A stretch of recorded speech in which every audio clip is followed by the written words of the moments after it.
Manson said that the first time he came to earth, he came as Jesus Christ, and he was crucified, and he used to relive the crucifixion about how it felt when they were driving nails in his hands and his feet. He said, so this time I'm coming as the devil. Charles Manson was the cult leader of men and women who were prepared to believe his every word. Often high on drugs and alcohol, those invited into the Manson family were easy pickings for his corrupted philosophy.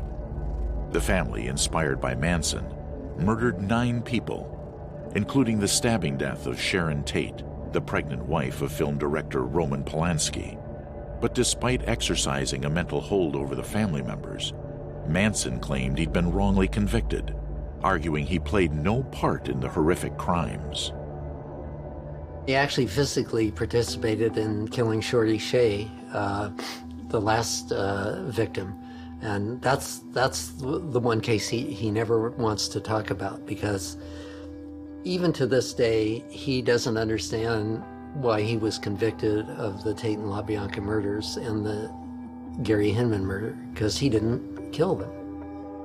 Well, in California, they have the law that if you order somebody to kill somebody, and pursuant to your orders they kill somebody, you're just as guilty. It's just like you were plunging the knife into them, or you were shooting them.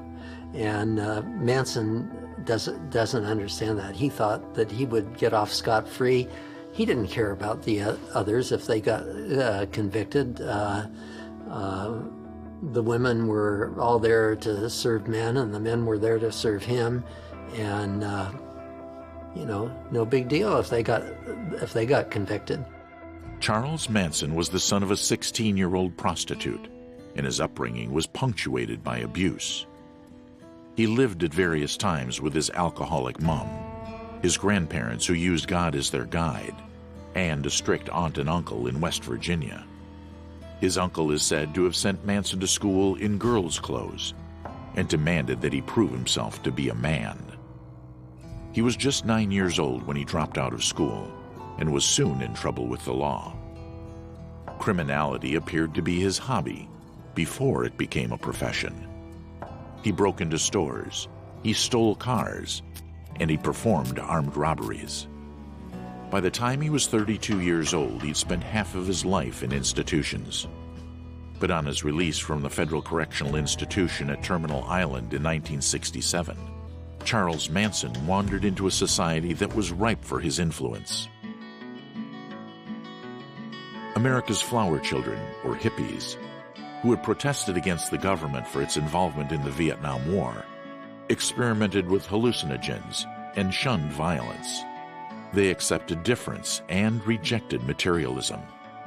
In the Haight-Ashbury area of San Francisco, where the summer of love would soon be in full swing, Manson preached his madness and lured younger individuals into making love and war in the Manson family cult. At the heart of his sermons was the prediction of a race war that he described as Helter Skelter, a name taken from the title of a 1968 Beatles song.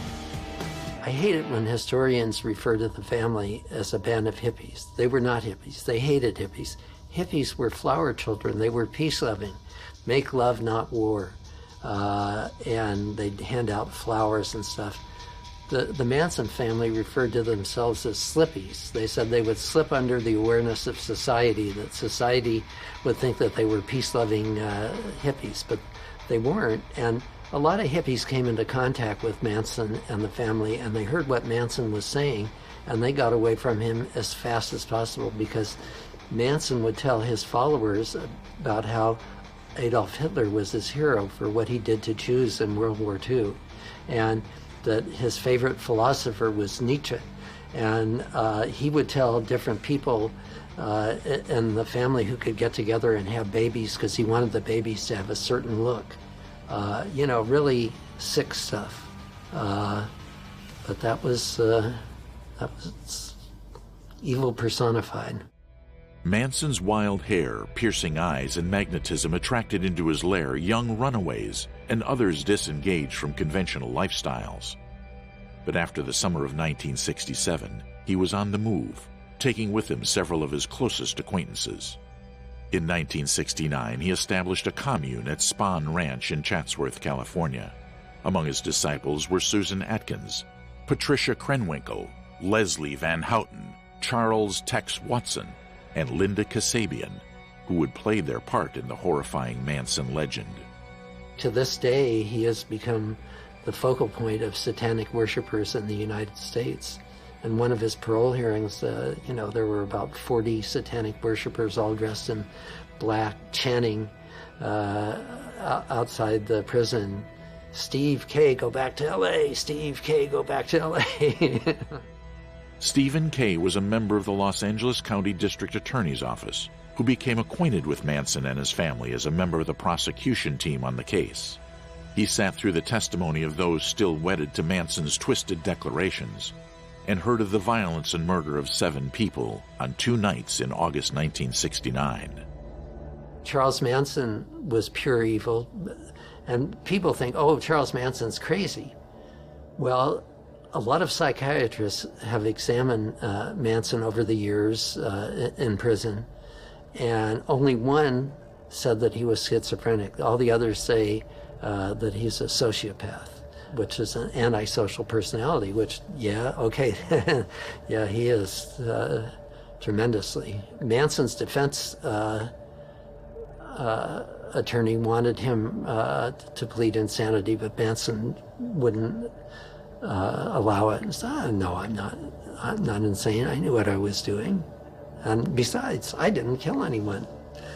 These others killed him. Yeah, but you told them to kill him, and you ordered them to kill him. After Manson disciple Bobby Beausoleil had murdered music teacher Gary Hinman in July 1969, the family was readied for more murder. 10050 Cielo Drive in Beverly Hills was the home of Hollywood director Roman Polanski and his wife Sharon Tate, who in August 1969 was almost 9 months pregnant.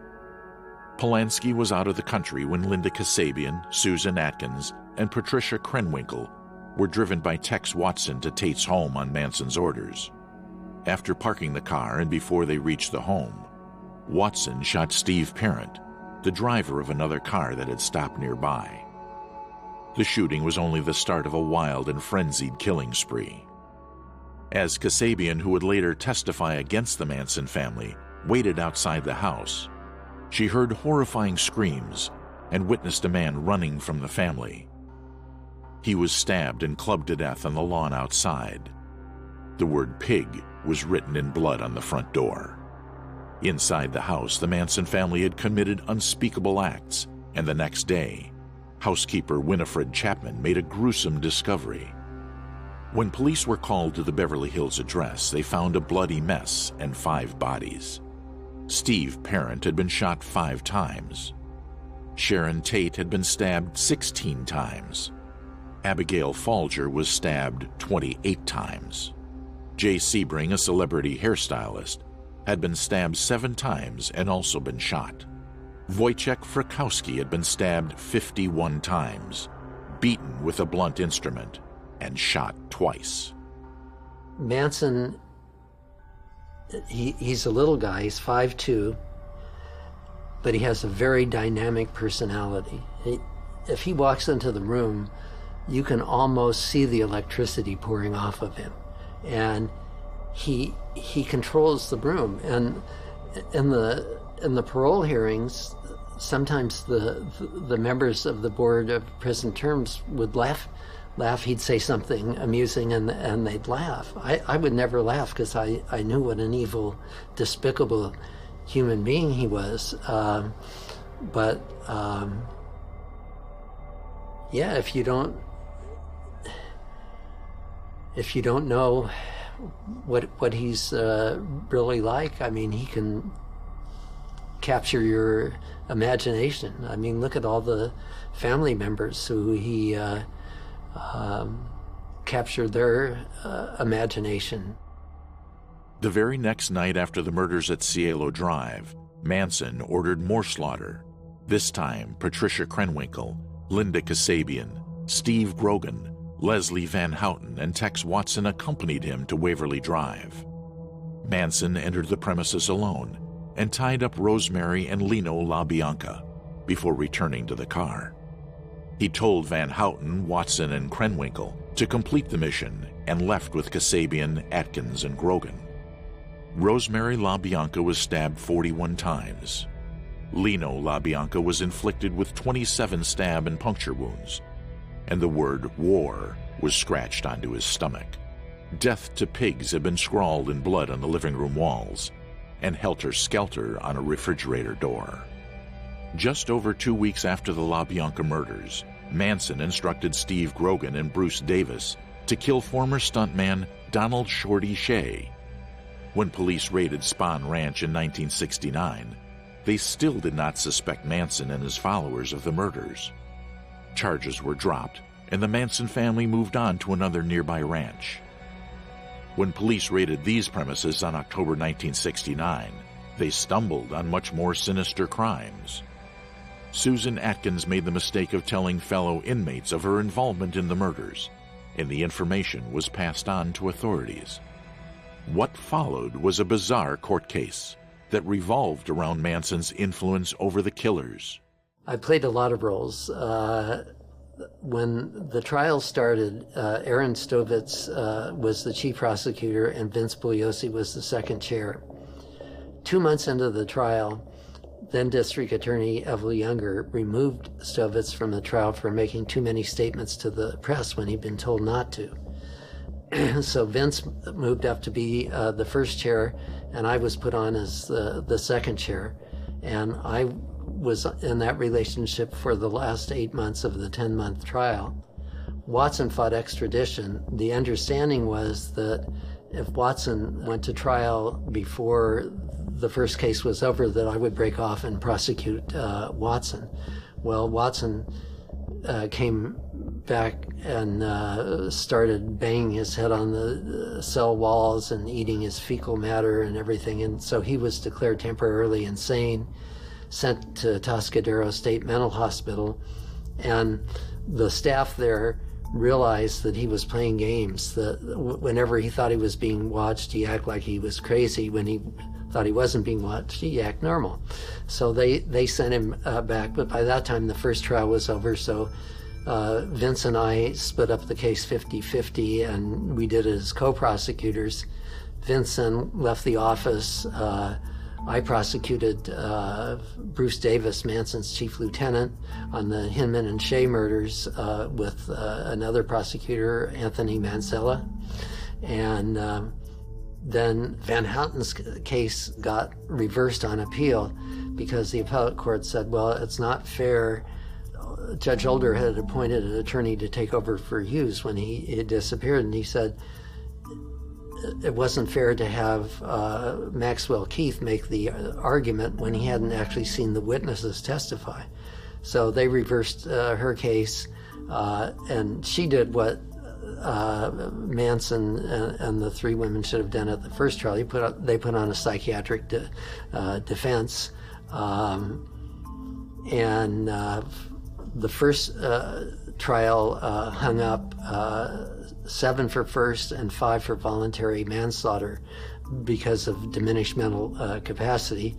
And then a second retrial, she was convicted of first degree and sent up.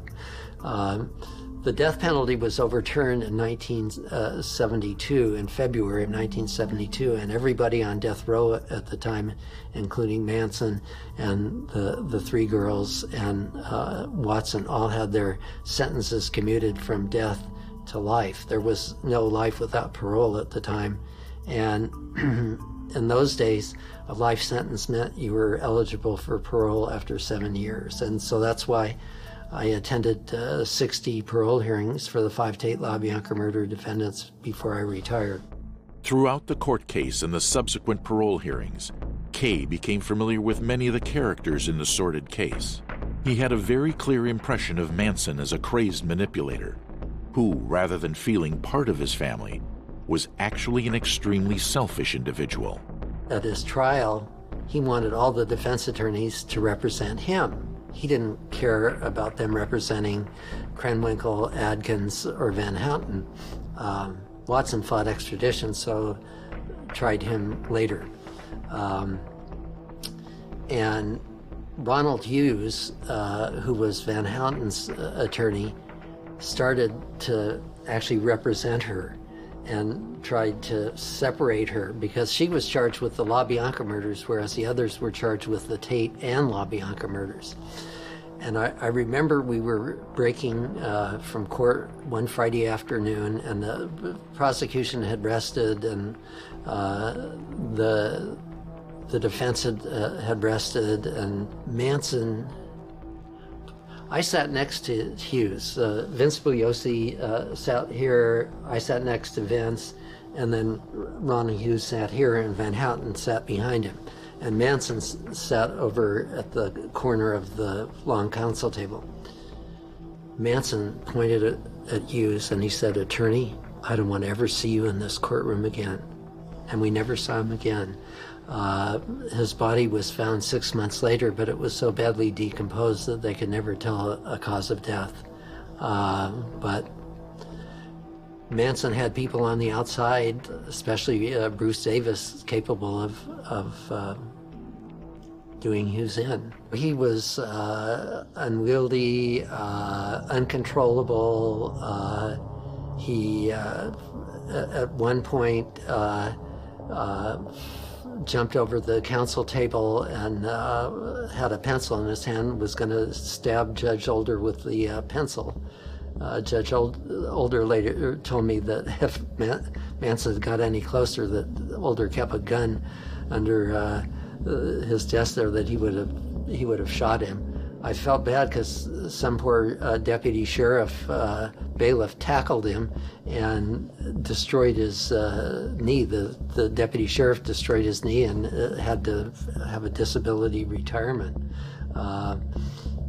Daishin, Adkins' attorney, brought in the newspaper one time, and the headline said, "Nixon says Manson guilty." And Manson picked it up and showed it to the jury because he wanted to get a mistrial, which he didn't get, but Shin ended up spending the weekend in jail. But he would shout out things, and then his 3 female followers would shout out in unison whatever he said. And he came into court one day with an X that he had carved on his forehead, and the next day the girls all had X's on their forehead. Manson's now turned the X into a swastika. Kay knew as well as anyone that Manson's influence reached beyond the walls of the courtroom. Charles Manson's threatened to kill me 3 times, so not pleasant looking at him. One of the threats was at a parole hearing, after the hearing while we were waiting for the board's decision, and he said that he was going to have me killed on my way to the car out in the parking lot at night. So Squeaky Fromm and Sandy Good snuck up behind me one day at the original trial on my way to the parking lot at night, and they said they were going to do to my house what was done at the Tate house. And my poor wife, she could hear every branch rustling in the wind, and thinking that it was the Manson family coming for me. But, I look at it that if somebody can assassinate a president of the United States, which has happened too many times, they can kill anyone. So you just have to be careful. I'm always aware of my surroundings. Am I being followed? I don't park next to vans. And in shopping centers, I park out in the open. I don't park in covered parking. But looking at pure evil is sometimes it almost takes your breath away. That human beings can be like that. I don't dwell on it. I'm observant, but I don't go around carrying a gun because I think that firearms cause more problems than they solve. You just hope you and your loved ones are never in the wrong place at the wrong time. Stephen Kay had long had his sights set on being a lawyer, although he had not always envisioned taking on murders and madmen in court. I went to law school with the idea of becoming an international lawyer with a concentration on South America. I'd spent some time in South America, found it fascinating, and I went to law school at Berkeley, at Bold Hall. They now call it Berkeley Law, and all the international law profs were German, and they said, look, if you're going to be an international lawyer, you have to live and work in Germany because that's the heart of international law. Well, I wasn't really interested in living and working in Germany.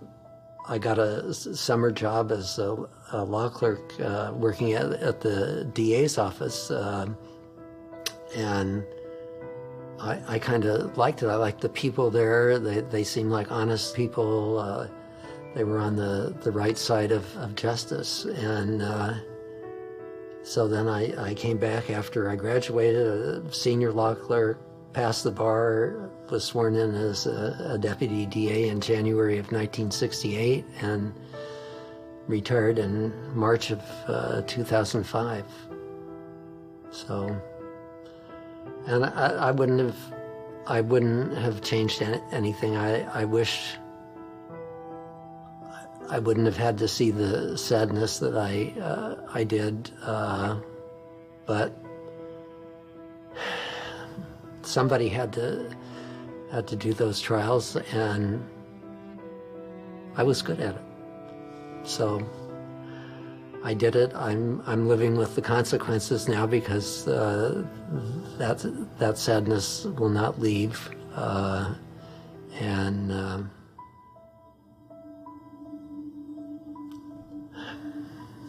what can I say? During the Manson proceedings, Kay developed close relationships with some of the victims' family members, whose stories added a layer of emotional complexity to Kay's feelings. I became really close friends with Sharon Tate's mom, Doris. I mean, it just turns their life upside down. Doris did something amazing. She formed a group called Parents of Murdered Children, and I became legal advisor for the group, and we would meet in her living room, and all the people there were people who had children who had been murdered. And at the beginning of the meeting, they'd go around the room, and everybody would tell about how their child was murdered. Oh my God. I mean, just unspeakable, and the pain and suffering that, for people to lose a child is bad enough if it's natural causes, but to know that your child was murdered, that there's never any peace from that. There is a satisfaction that I was instrumental in putting these people away and keeping them away. I think of the death penalty cases I handled and how much effort those were, and that nothing has come of it. People are amazed when I tell them that I'm not a big supporter of the death penalty. I believe that it should be used only in a narrow range of cases that are just so horrendous that for us to exist as a society, we have to say that this conduct is absolutely not acceptable. But, liquor store robberies, whatever, no, I don't believe that every murderer deserves the death penalty, just a select few. Charles Manson was found guilty of 7 counts of first-degree murder and 1 count of conspiracy to commit murder for the deaths of Abigail Folger, Wojciech Frykowski, Steve Parent, Sharon Tate, and Lino and Rosemary LaBianca.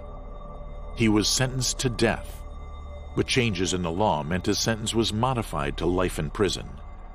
He died in a state hospital in Bakersfield, California, on November 19, 2017, after suffering a heart attack and respiratory failure after contracting colon cancer. He was 83 years old. He's a mythical figure now. I mean, he's still America's most famous criminal. He's synonymous with evil.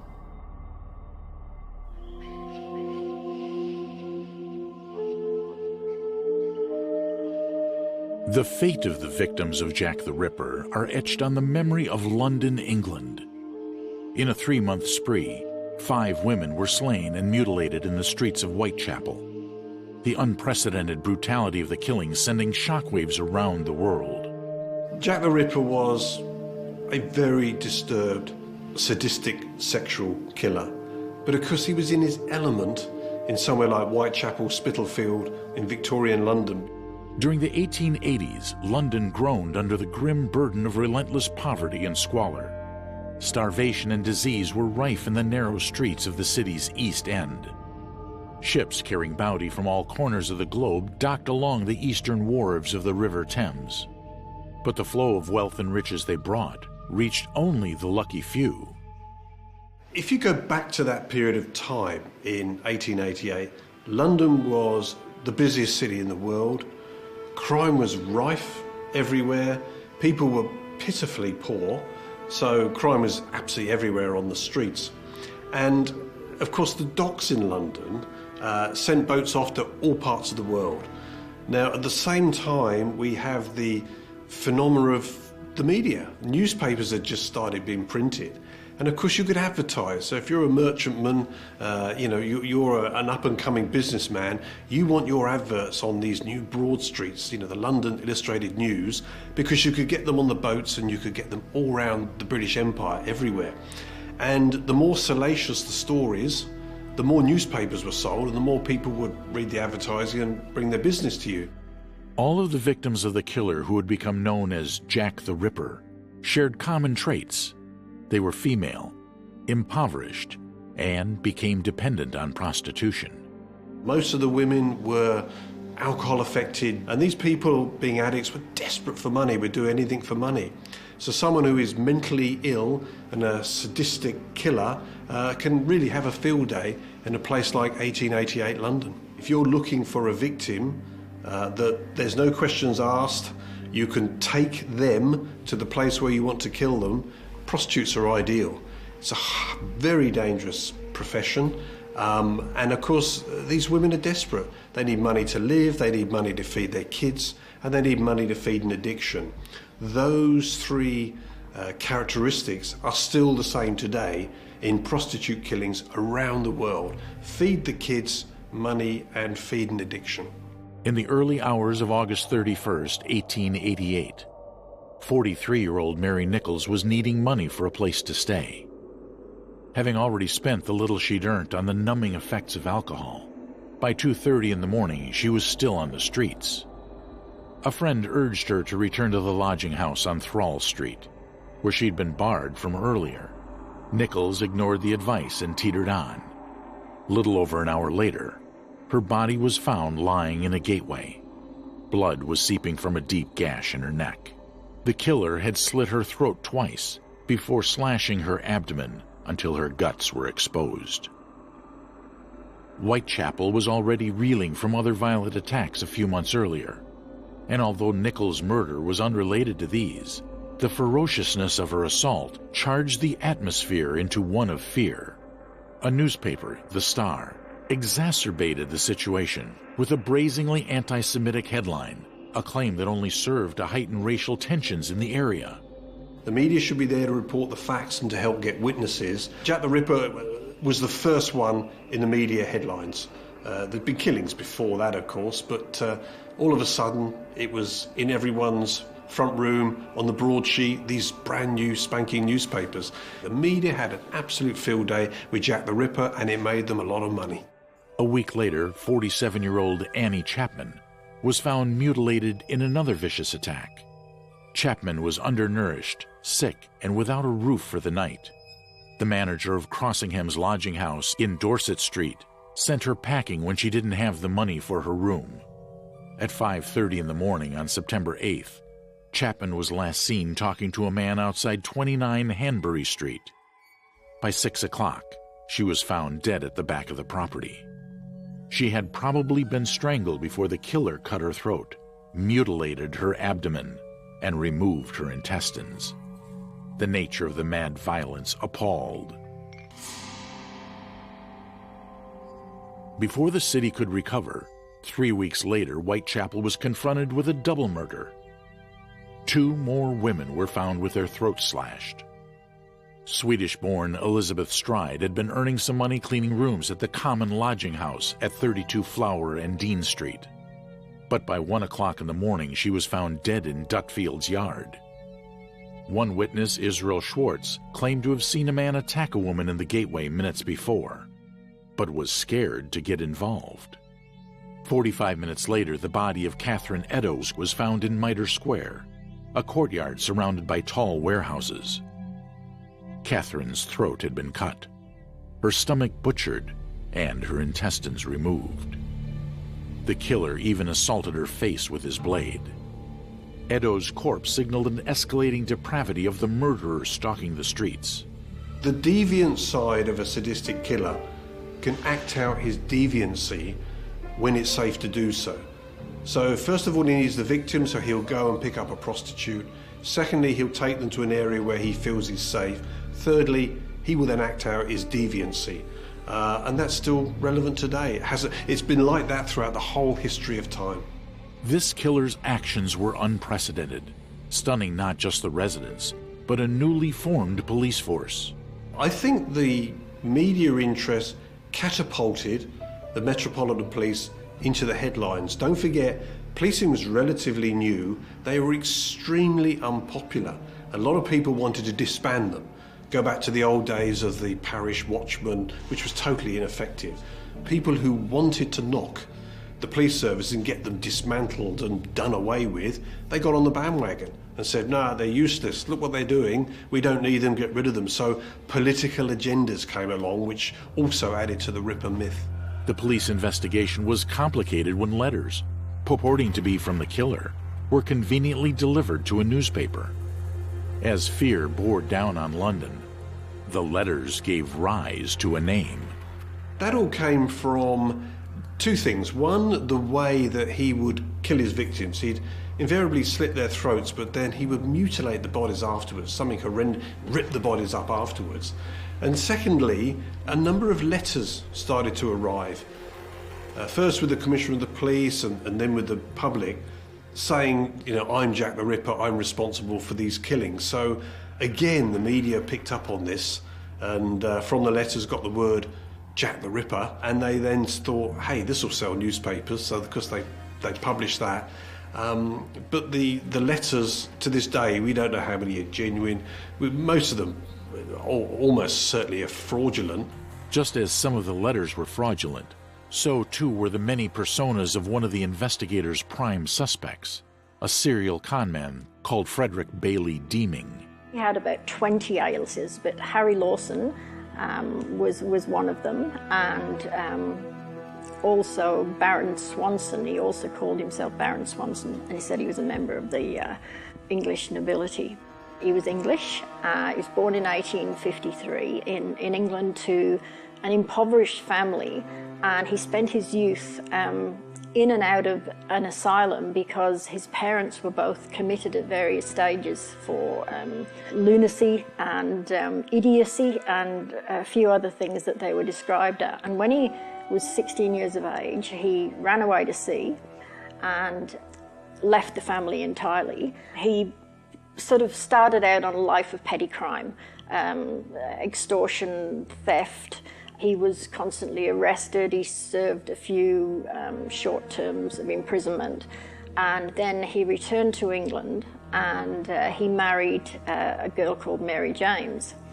They proceeded to have 2 children. The heat was getting on a bit in England. He was getting sort of under suspicion for lots of crimes, so he decided we'll go to Australia. So he moved to Australia, and his wife Mary followed him, and they had another 2 children. So they had a boy and 3 girls, and he carried on with his life of crime in Sydney.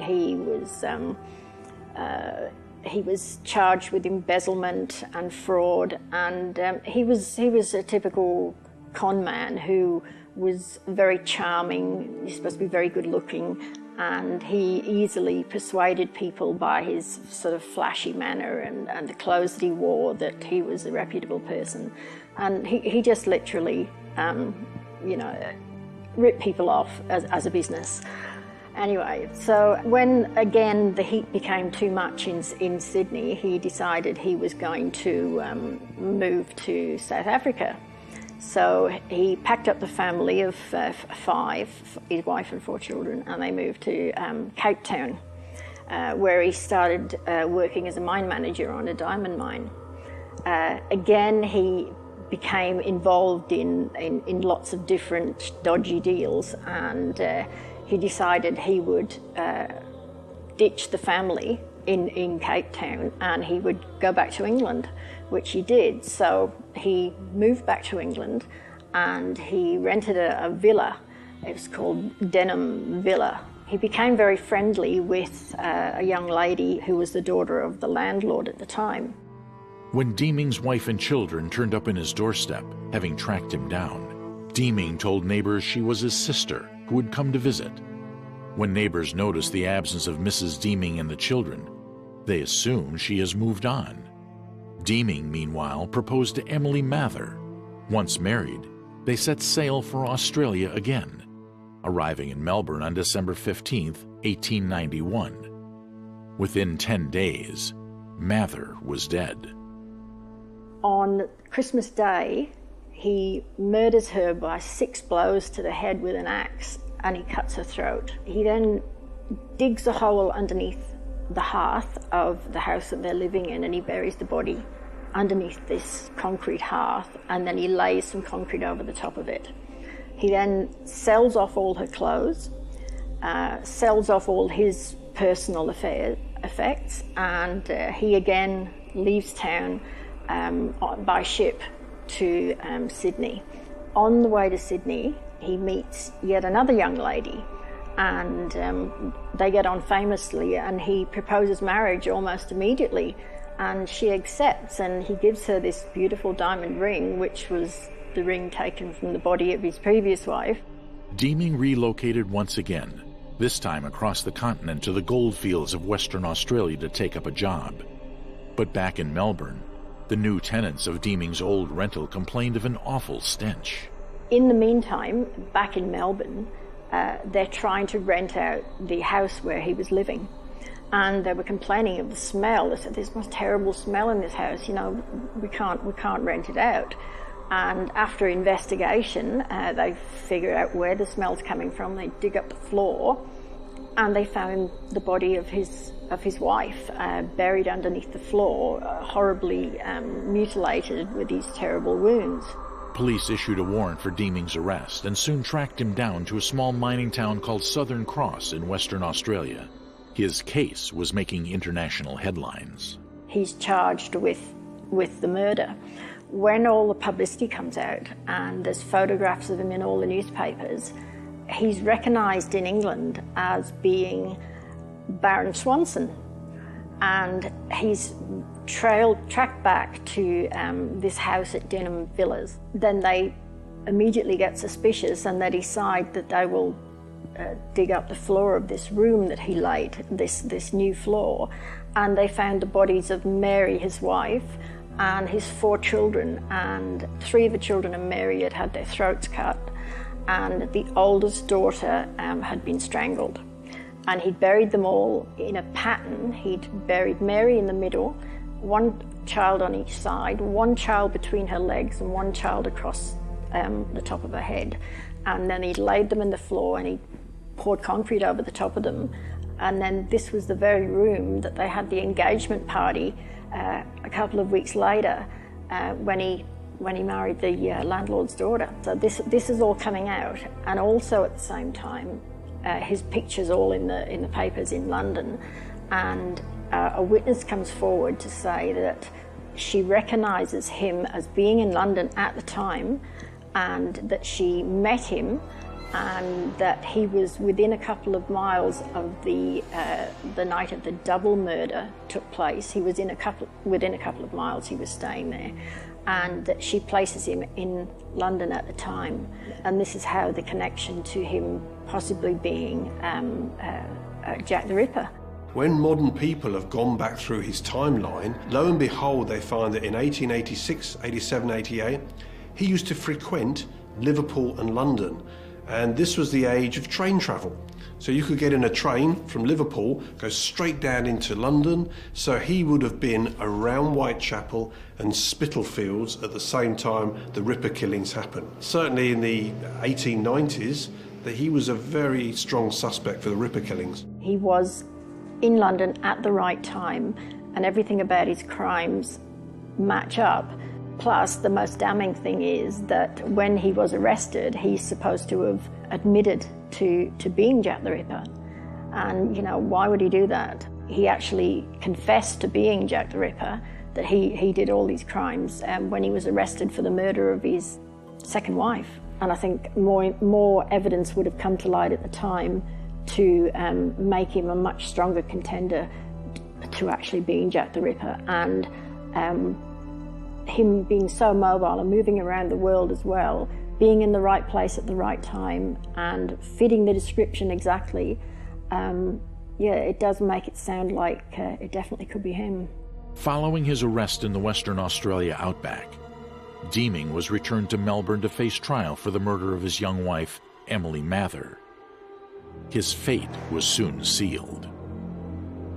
There's a trial of 2 days, and a jury convicts him within an hour, and he tries to claim insanity, saying that it was his mother was telling him to do it. The ghost of his dead mother was telling him to murder all these girls and the children, and he doesn't get away with that, and they say that he is sane, and of course he's hanged in Melbourne jail. Scotland Yard really thought Deeming was the Ripper at one stage. They took a death mask from him after he'd been executed, and they took the death mask all around the streets of Whitechapel to ask anyone if they recognised this man. Has he been here? Has he done anything? So they actually took him seriously. More than a century later, the unsolved investigation into the chilling crimes of the world's first known serial killer continue to rankle and ripple around the globe. Jack the Ripper remains today the most well-known killer, and to this day, his or her identity is still one of the world's great mysteries.